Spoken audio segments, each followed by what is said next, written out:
ดเครื่องกรองน้ำทั้งทีก็ต้องรอช่างมาติดตั้งบางวันฉันก็ไม่อยู่บ้านก็ต้องเลื่อนไปอีกจบปัญหานี้ด้วยเครื่องกรองน้ำ 3M รุ่น DIY ทำเองได้ติดตั้งง่ายไม่งอช่างเพียงแค่แกะเทปกาวออกติดในตำแหน่งที่ใกล้ก๊อกน้ำสวมหัวก๊อกที่ปลายก๊อกน้ำและเชื่อมต่อสายยางระหว่างเครื่องกรองและหัวก๊อกเพียงเท่านี้ก็เรียบร้อย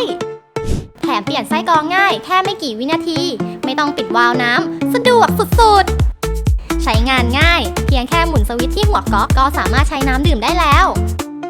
มั่นใจน้ำสะอาดได้มาตรฐานสากล FDA NSF 42 53 และ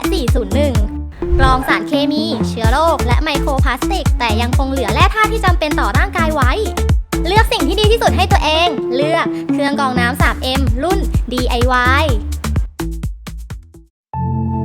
3M water is now Aqua Pio.